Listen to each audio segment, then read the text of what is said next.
Hey guys, Mazia Deleli from IPP Solar. I'm here with Paul John, my partner. We are going to talk in this video about the incentives in the state of New York to finance projects. And just as a quick intro, we spoke about the federal incentives in a different video, so we invite you to look at that video you can find it on our website or YouTube channel, and we go in more detail about the federal incentives. But here we're going to talk about New York State, and as you know, New York is one of the best states for solar and with very good incentives. And so we're going to give our viewers a little bit more detail about how things work here, and then you have also New York City, which has its own incentives. Historically, the incentives in New York have been managed by NYSERDA, which stands for the New York State Energy Research and Development Authority, if I get the acronym right. Very good. And so maybe you can tell us a little bit about what NYSERDA has been doing and the historically the type of incentives. New York, in order to promote solar, has decided to incentivize projects by providing an upfront rebate. So unlike some states where there's SRECs or and we talked tariffs, about this in another video about the SRECs in New Jersey and so on. Yeah. So New York decided to implement essentially a subsidy program. It's a rebate where for certain size projects you get a per watt rebate during construction and after it's built, and it is done through a declining megawatt block system, which means that as a certain number of projects get built in a certain block, the incentives will decline. It's an effort to make sure that the state resources are being used prudentially. As equipment prices go down, the idea is that these incentives should go down too. So, and it's pretty easy to figure this out. Actually, you can go to you can just Google New York Sun NYSERDA, and you will get to NYSERDA's website. Correct. And if you just find commercial or residential, you click on those links, you will see the charts of the megawatt blocks, whether you are in Con Edison territory or upstate, and you will get the numbers. That's right. The incentives are further segmented by project size. And if you're a certain size project, you get a certain level of incentives, and also project location. If you're in Con Ed service territory, the incentives are a certain number, which tend to be higher because your build and operational costs are materially higher in Con Ed territory versus the rest of states. Rest of state, which includes basically every area north of Westchester that's Con Ed. Long is also a separate region for incentive purposes. So, and this is all administered by NYSERDA. So it's all just to repeat that it's segmented out by location as well as project size. Great.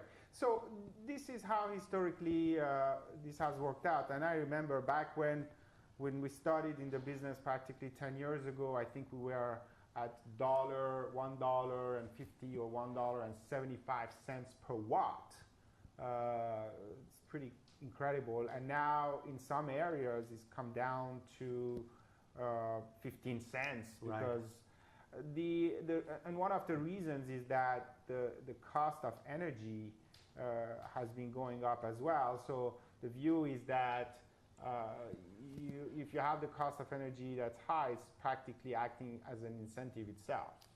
Yeah, that's right. I mean, as we mentioned earlier, the sources of return are three things: the federal level tax benefits, the state level incentives, and the third is the savings from the electricity.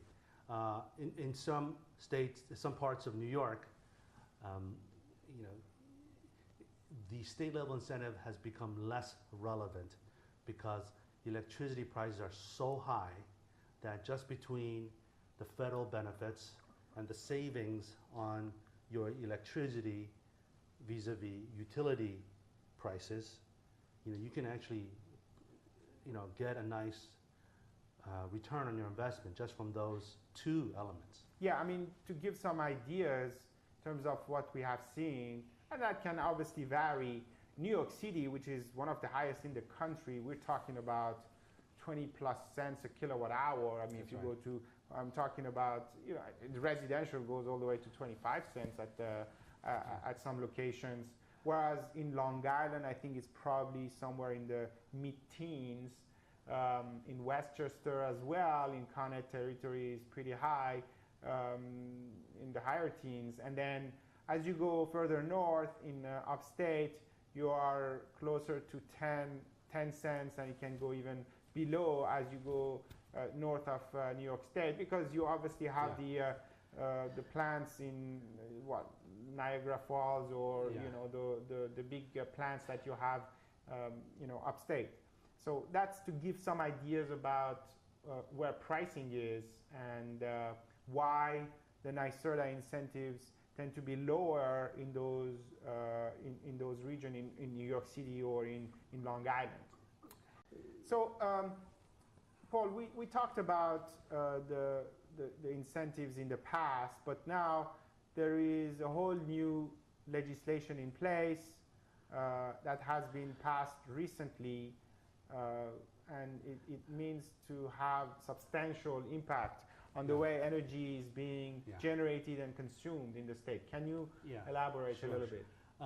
It's called Reforming the Energy Vision, or REV for short. It's really a sort of it's a massive change. It's a profound change in how we think about the relationship between you know, electricity users and electricity providers. It's really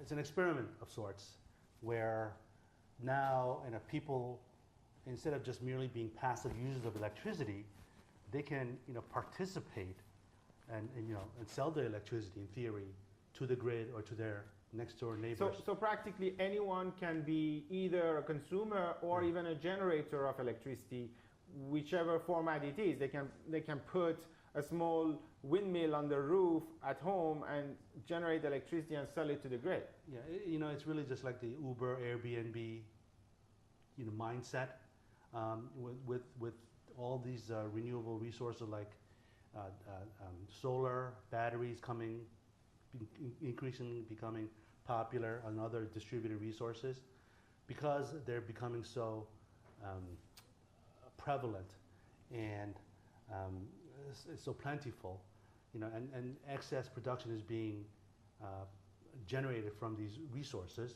I mean, now people can, you know, like Airbnb, sell their extra rooms or extra energy to the grid, to their next door neighbors, and make money. Yeah, and part of the idea here is that as everyone recognizes the growth of new technologies like battery storage and electric cars, the thinking is that in the next few years, you can have, they want to encourage people to have battery storage at their premises, or when their electric car is just, you know, parked, they can make the energy available to the grid if it's necessary. That's right, and I think it's a hard-earned lesson from Sandy, when you know, we had these big blackouts. When people had solar, they realized that they weren't working, and you know, they're designed to shut down because, you know, of safety reasons. But the idea is like, okay, learning from Sandy, we have all these resources, right? I mean, they can produce electricity, but you know, we couldn't do it because the rules and the processes weren't there. So the idea is, okay, let's have more resilience, right? It's like the internet, right? There's no like center on the internet. in the electric industry, there is centers. That's the problem. If you kill the center, the electricity goes down. When you have a lot more distributed resources, it's like the internet. You have nodes, but there's no center.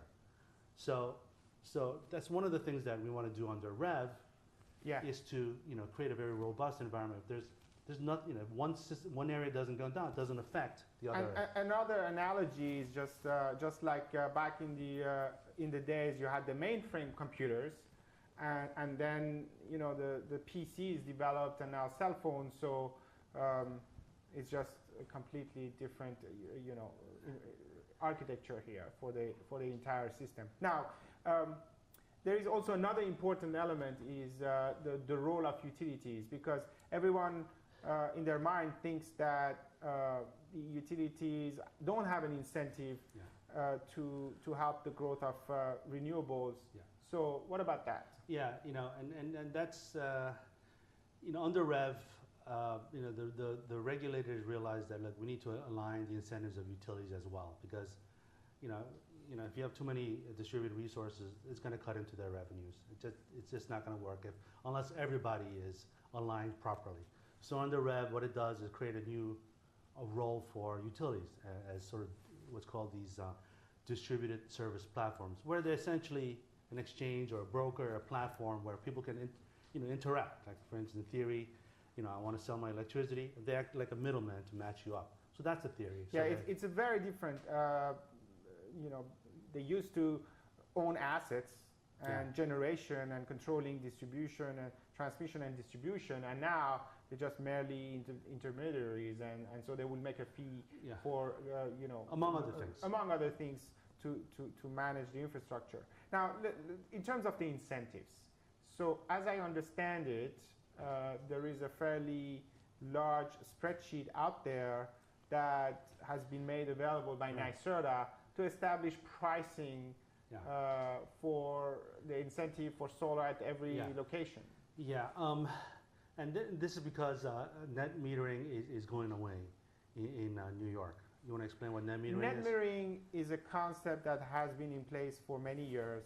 It essentially means that historically, if you install the solar array at your building and you are feeding your building, the moments you do not use the solar and you export, so for example, on a Sunday morning in August, no one is in the building, you would export the solar energy. At that point, the meter runs backward and generates a credit at that same retail rate you are charged. And then in, say, January in the afternoon when it's getting really dark and there is no solar production, then you would be using electricity from the grid. You would be eating up that credit that you generated on that Sunday morning in August. So hence the net metering terminology. Yeah, that's right. So net metering is no longer in New York, and instead it's been replaced by what's called value of distributed energy resources. It's basically a formulaic approach to valuing the electricity generated by solar and placed out into the grid. And it takes into account a number of different components, such as the value of solar, when it's generated, how it reduces peak, how it reduces greenhouse gases, environmental benefits. So all these other factors get sort of lumped in together and spit out, and sort of value is deduced from that. So that simply means that if you put a solar array on a commercial or industrial building in Queens, the state is going to give more value to the energy than if you built that same solar array somewhere near Albany. That's right. Or in a rural area, Yeah. because there is a lot more congestion in New York City and the energy is scarce. Yeah, there's a temporal and locational aspect to the value of energy. It's designed to reflect that. And like you said, New York City electricity, bringing electricity down to New York City has been expensive. So, if you produce solar energy in New York City, you're going to be compensated more for that because it's expensive energy. And also when it is generated, If you're producing it when lots of need for electricity, obviously it's going to be more valuable, so therefore you'll be compensated more. So one interesting aspect of VDER is that interestingly, for the let's say the store, the warehouse owner in Queens, the value of the electricity, is higher if you, generate it into the grid as opposed to using it on site. Yeah. So it creates these interesting sort of dynamics, and you got to think about with our clients, right? What's the best use of the solar electricity? Yeah, you may not be using it to, offset your own. Yeah, usage. that's important to realize, is that, and it may sound counterintuitive that you would want to install a solar array to offset your own needs, but economically speaking, the incentives would encourage you to actually separate them out and have your energy consumption, but at the same time sell the energy to the grid, and you will get more money for that. As you know, we're doing this right now with a client in Brooklyn, where they're a big energy user, but we decided that with the customer, and said the value of the electricity is higher by selling it through a community solar program, where essentially we're selling this electricity to individuals and Residential customers, small businesses, and I think our client does materially, significantly better economically by selling it to people, third parties, than using it in his factory. So to conclude on this point, again, to calculate the incentives and so on, there is a spreadsheet. Reach out to us and we can help you navigate on that front. One last thing I want to touch upon is incentives, specific incentive in New York City. We talked about community solar. By the way, it is also one form of program that has grown out of this REV, Yes. new legislation. So, and I invite you to look at other videos treating the community solar topic. In New York City, where obviously community solar is available, and we have successfully completed the first community solar project in the city, and I invite you to look at that as well. You have a very attractive New York City real estate tax abatement. Do you want to talk about that? Yeah, it's a tax abatement for system owners, and you get, it's 5% per year of the project costs. It's capped out at a certain dollar amount, but essentially you can offset your real estate taxes by 20% of the project costs, 5% per year. So it's an additional incentive just available for cities with a population of 1 million people. That's what the statute says. And there's only one city in New York, in New York State, that's got 1 million people, New York City. So yeah, that makes New York City with one place with literally 3 levels of incentive: federal, state, and New York City. And doing projects here are absolutely amazing, very attractive. Okay, well look, this is great, and I hope that you enjoyed the video, and leave us comments, questions, and please follow us on all the social media. We'll see you in the next video. Thank you.